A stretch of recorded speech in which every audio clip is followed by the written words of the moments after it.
Before the internet and social media, angry customers had one channel in which to sound off: the telephone.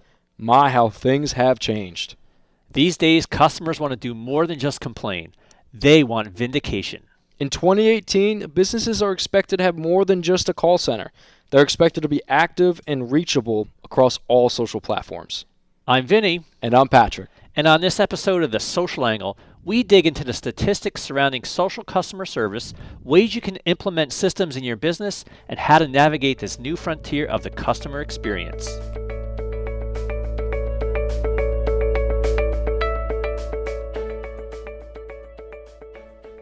Patrick, how you doing today? I'm good, Vinny. How you doing? I'm doing great. We have a great topic, social customer service, and one that's really right up your alley. Yeah, I've been doing customer service on social media for a couple years now, and it's one of those topics that I get really passionate about and just love diving into. So I think it's important that we define what social customer service is. So what do you define it as? So my definition of social customer service is the transition from being present on social media to being active and responsive. And I think that's a very clear, definitive difference in a social media strategy. And it's something that I actually do here at ASI basically every day. I'm one of the people that actually talk for the brand in the background. So when you see us responding out on social media platforms, it more than likely is going to be me. So Patrick, why do brands need to be active and responsive on social media? Well, I think it goes back to the introduction of this podcast. You know, the fact that 20 years ago, the only real avenue a customer had was picking up a phone and calling customer service to either complain or talk about their experience with a company. Now, every single customer has a megaphone with social media. They can go online and they can talk about the experience, and those conversations are happening every day.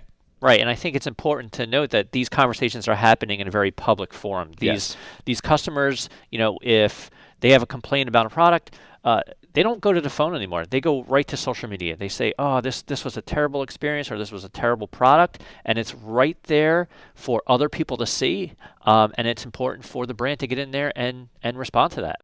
Yeah, and adding to your point, it's not just that people aren't picking up the phone. It's the fact that they don't want to pick up the phone in the first place.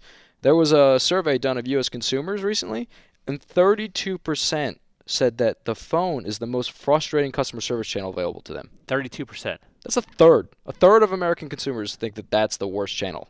Well, no argument from me about the telephone. It's frustrating anytime I have to pick it up and call customer service. I know I'm going to be put on hold.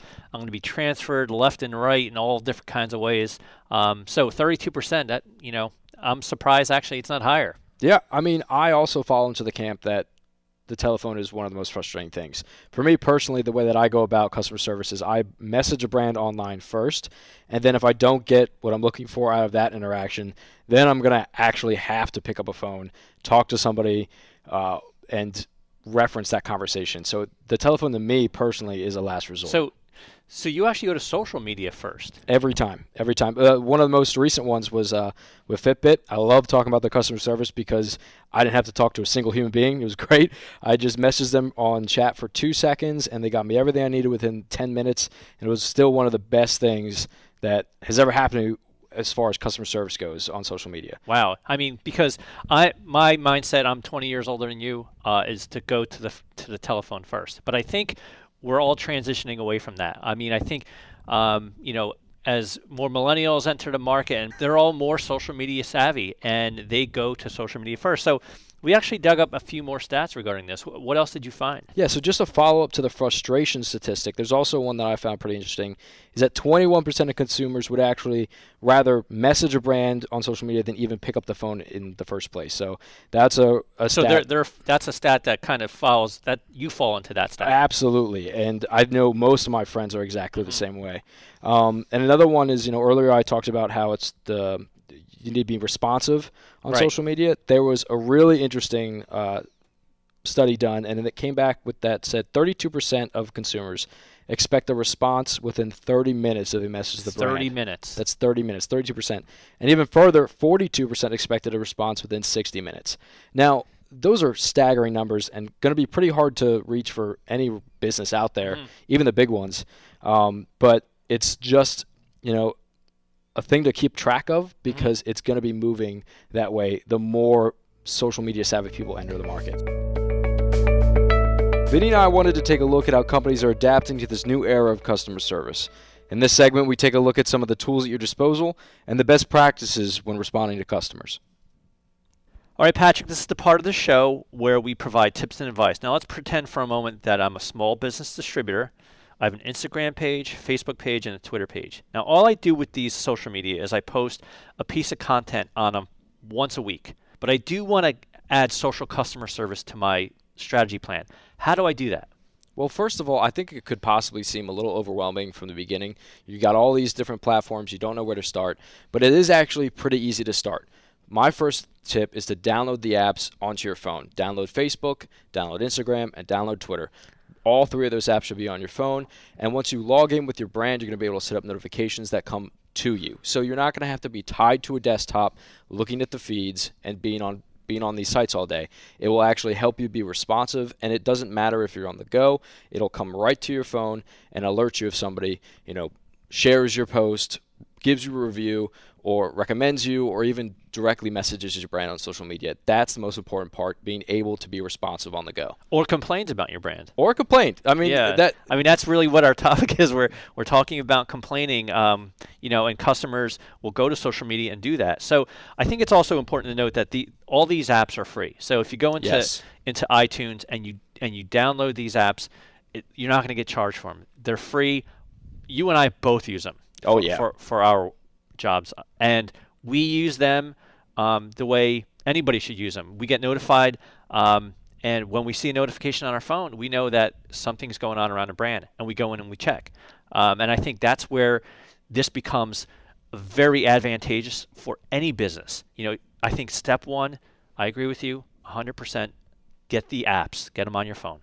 All right, Patrick, so that's the free option. So let's now suppose that I have a little bit of social media budget to spend. What are some recommendations on how I can spend that budget? So all of this is really scalable. If you want to up your game on the social customer service side of things, there are tools and applications that you can put money behind. Two examples off the top of my head are Agorapulse and Sprout Social. So these are softwares? Yeah, they're softwares that, or desktop applications, things you can log in through your browsers and access all your data. You can run analytics reports. Their features basically allow you to crawl the internet and look for keywords, anything that mentions your brand name. So it's not things that are necessarily tagging your Facebook page or tagging your Instagram page, but you'll still see those conversations around your brand with one of those platforms. So these conversations are not only happening on say your Facebook page, or somebody is actually mentioning you in a tweet. It's happening outside of your actual pages. Exactly. So you're able to, with these tools, grab that conversation and bring them to you. And without them, you more than likely won't even know that conversation is happening. That's the value behind those tools. Okay, so Patrick, say I actually purchase one of these tools and I find conversation around my brand that's not too flattering. What do I do? So there's two golden rules when it comes to social media customer service. The first is to always respond with empathy and try to understand who you're talking to on the other side of that screen. Understand their problem, do what you can to help fix it, no matter what it is. The second rule is that you're not only talking to that one person on the other side of the screen. Social media customer service is a spectator sport. There is an audience out there watching whatever your brand or company is doing online. So make sure that you represent the brand in the best way possible. So always respond, you're saying? Always respond. You should never, ever just let something sit there without, actually approaching it in a positive manner. Right. So I guess the point here is that, engage your customers. Exactly. And even if they're angry. Especially if they're angry. Especially if they're angry. One of the biggest things that people look at for this is it's not just about, being proactive and getting new business out of these conversations. It's also about retention issues. It's about, showing you care enough to listen to the customers you already have. And this is something that's been echoed online, actually by Kevin O'Leary, one of the guys from the Shark Tank. There was a video circulating social media channels and online where he actually talks about social media customer service, and I'd really like to play that clip, so let me run that quick. You as a company are trying to fix the problem. You're doing everything you possibly can to make it right, and people see it. They're not stupid. People are not stupid. They see you trying to fix it. Even though the customer never comes back, they see you care. They see you care enough to make it right, and you care about an individual. And that's the best you can do to fix it. Interesting. So I think what Kevin O'Leary is trying to say here is that what brands say in social media really, really matters. Absolutely. And on the flip side of that too, he's also saying that, your customers are going to be able to tell if you're approaching these situations authentically and genuinely. Correct. So, okay, Patrick, let's wrap up this podcast. 3 takeaways. Go. Okay, all right. First is that this trend is going to continue to grow. This isn't going to slow down. The customer base is going to continually rely on social media to communicate with brands, so it's something you want to watch and prepare for. Excellent point. I agree. Social media is not going anywhere. It's going to continue to grow, and people need to be ahead of the trend. All right. 2. Number 2 is that there are tools out there to help you with this, both free and paid. It's scalable. It's something you can grow over time, so you don't have to freak out after this podcast. There's options out there for you. And they're free ones. So, all right, final one. Engage, engage, engage. Do not let a conversation just sit out there for other people to pick up and stare at. Make sure you're out there positively approaching people that are talking about your brand. Excellent. Those are great starting points for anyone who's looking to add social customer service into their social media strategy plan. And with that, we're going to wrap up this episode. If you have any questions, of course, you can reach out to me on Twitter at ASI Central. And you can also reach me on Twitter at pkennedy_ASI or even message me on Facebook. All right, so thanks for listening to The Social Angle. We'll see you next time.